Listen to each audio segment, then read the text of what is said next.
So as far as the belts go, the main belt goes from the motor shaft to the flywheel, and there's a second belt that goes from this pulley here to the outer pulley on the motor there, and there's another counter belt behind the motor that goes to the front of the deck, and for that reason I'll have to pull apart the fascia and pull out the, well, actually we'll see what we have to, maybe we'll just have to pull out the fascia and fit the counter belt. And if you're just fitting these two drive belts, then you don't have to disassemble anything except for the bracket for the flywheel. But let's replace them all. And these are the three belts and their sizes if you're interested.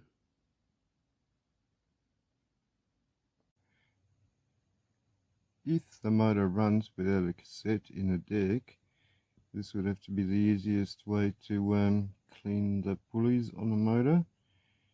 It's just by having the motor running it and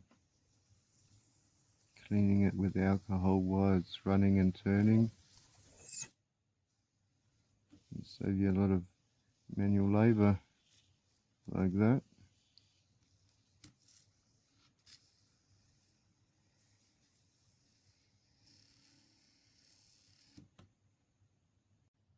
However, the same thing cannot be said for that main flat belt here. It's just turning into tar-like substance, and it's really labour intensive to get that off.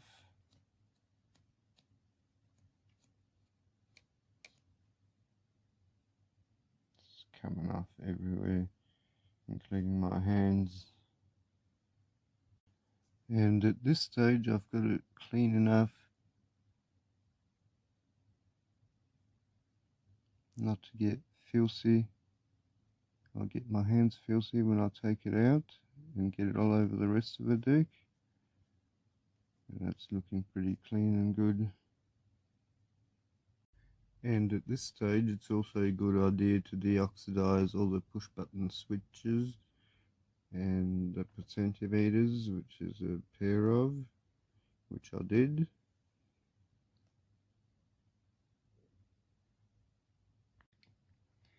As well as the record switch.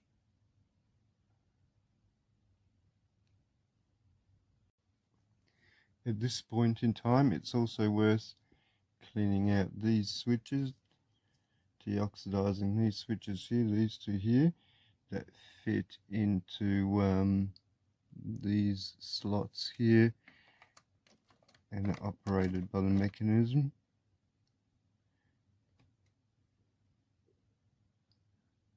These are for playback, this one here and this one fast forward reverse, as well as the auto program search system. At this stage it's also a good idea to deglaze the idler tire. This one's pretty clean, but I'm going to deglaze it anyway using just an ordinary kitchen scourer. Cut out a little square out of it and give that idler tire a good clean deglaze. Now don't cheap out and use an old kitchen scourer. They'll be full of grease and wouldn't be as effective anymore. So get new ones, definitely.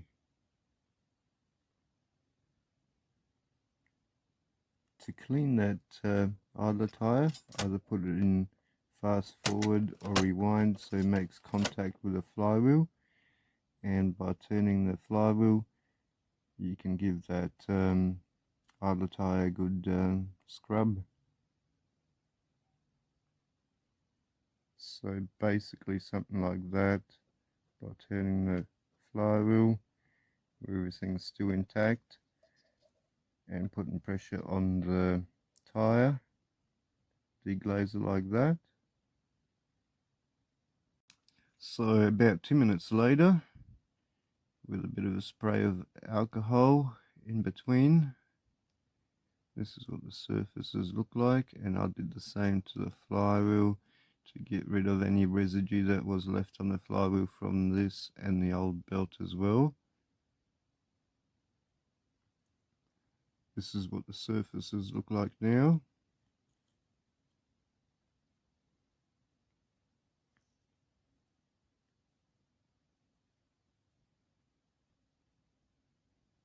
And this is about all that came off on the scourer pad, so not a lot, just the glazed top layer.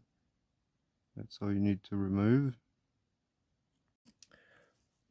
So after removing the 12 screws that hold the fascia in place, and the knobs and the 2 nuts that hold the potentiometers to the fascia, the mechanism sways out of the way and it's ready for its counterbelt fitment, which goes through here and onto this pulley here on the reel, just there. So with the counterbelt hooked up on the reel spindle there, on the pulley of the reel spindle, it goes here and all the way to the counter pulley just there.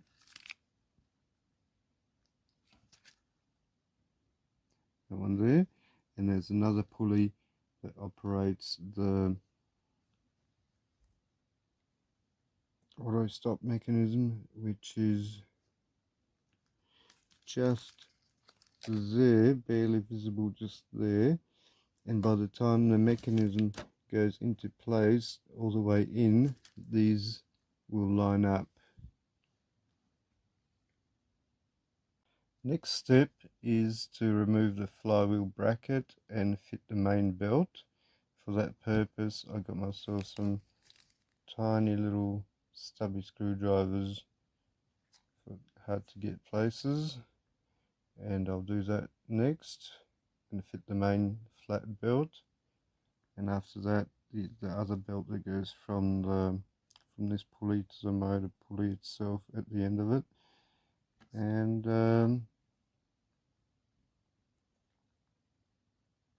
it looks like that screwdriver was made for that job.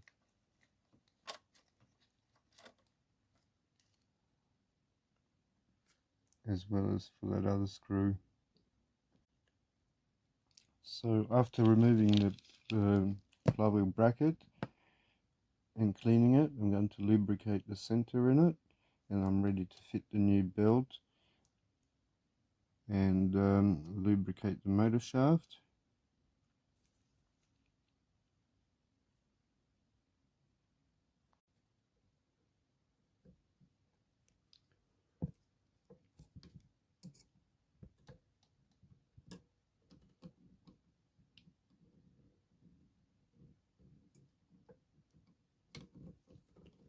New belt.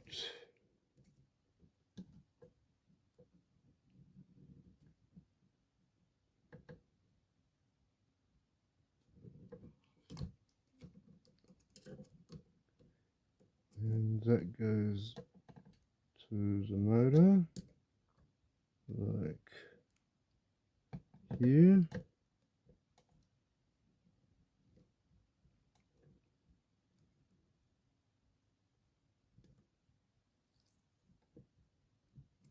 On that pulley there, that's more or less on there.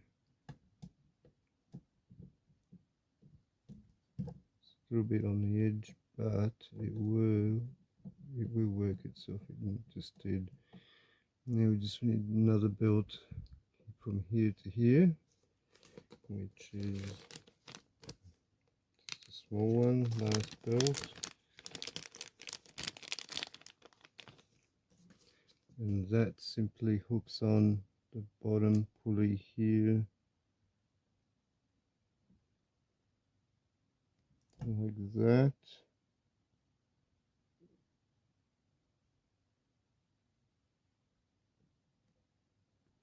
Well, it wasn't so bloody springy. Like that, and over to the outer pulley on the motor right there, and that's your belts fitted. So the main belt fitted to the flywheel, and the secondary belt fast forward rewinding, and now it's just a matter of lubricating that tip of the bracket and putting that bracket back on, and with the belt for the counter belt is still here. It's just a matter of moving the mechanism that way forward in towards the fascia and screwing it off.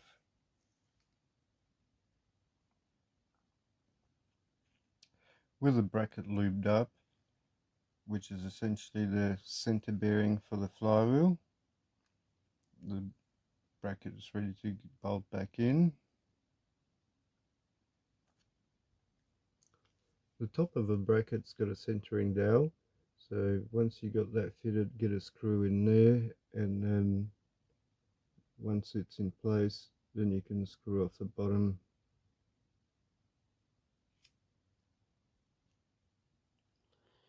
When screwing in those screws for the bracket, keep in mind that it is going into plastic, so once you feel it bottoming out, don't overdo it. And just to confirm that everything's working as it should with the unit plugged in, let's turn it on.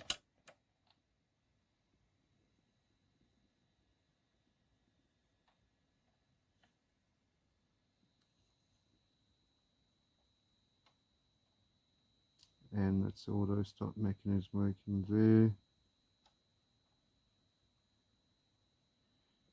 Everything checks out fine. It's just a matter of pushing the deck back in into the fascia and hooking on that counter belt onto its last pulley, and it's ready for a test run soon. Well, after a quick check, the unit does rewind and fast forward, but it does not play. What I have found is two more tyres here, one being on the play spindle there on the inside of that, and on this pulley here.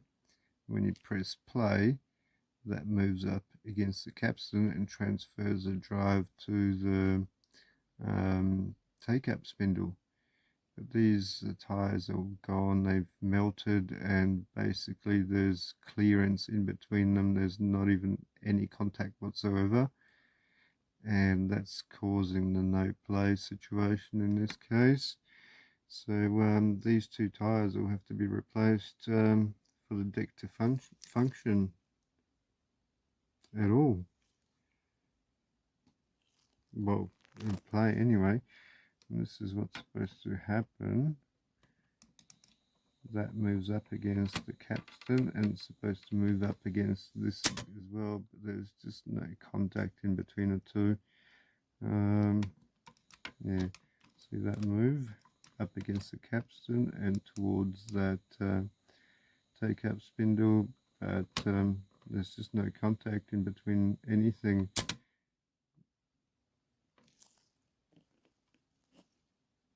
So I'm going to have another go with this, and I fitted this O-ring, or rather two O-rings, one on top of the other, the smaller one inside the groove and the bigger thick one on top. And now it's making contact with both the capstan and the take-up reel surface there at the top. Let's have a look how that works. So I can see that straight away that O-ring is a bit too big, since in pause when that wheel moves away, that spindle still turns, so it's a bit too big, but if I get the pause button off,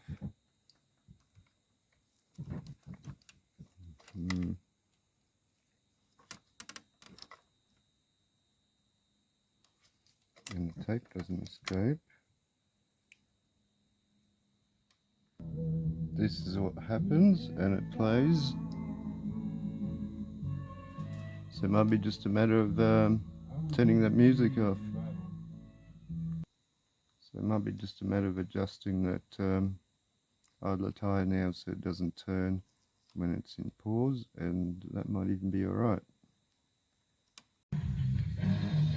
So that is working now actually, but it's got practically zero torque, so I might have to have a look at the clutch on that next.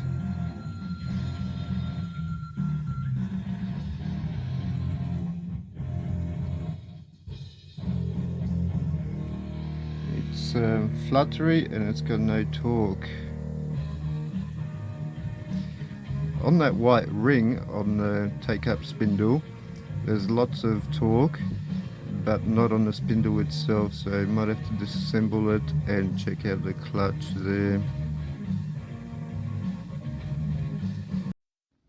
I've tried buying an idler tyre for this deck, but you can no longer buy idler tyres for this deck, and on the O-ring itself it does not want to work properly.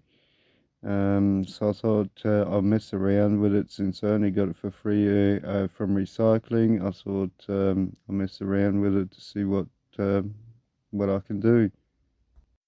Anything that I could do with a O-ring, it just would not work properly. You just need a proper idler tyre for this.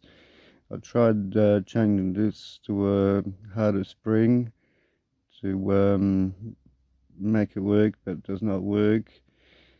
And that gear there got broken in the process when the spring sprung back into it. And that's what happens with plastic gears on cassette decks that are 40 years old, unfortunately. I mean, maybe you could find the gear, and it'll probably be easier to find a replacement gear from something else than a new tyre for this deck. At this stage, I'm just going to put the deck aside. I'm not going to worry about it any further. If anyone's looking for spares for this deck, knobs or working motor, transformer, or whatever, it all works, except for that idler tyre, which was basically melted. It melted so far down that it could not be used anymore. And yeah, if anyone's looking for spares for this deck, all of it works except for the tyre, that gear that's gone. The rest works. However, with gears as brittle as this, I'm guessing not many have survived until today. And I was able to fish out the gear after trying to pull it off, and it came out in million pieces, just broke into million pieces, and this is the two pieces that I was able to find. With this cassette deck, I also got a tuner and a amplifier. The amplifier was also faulty, and it's got some crackling, popping sounds, maybe a cold solder somewhere or something like that. And a tuner, which is the only thing that stood the test of time and works perfectly still. Maybe I'll do a video of the whole kit together.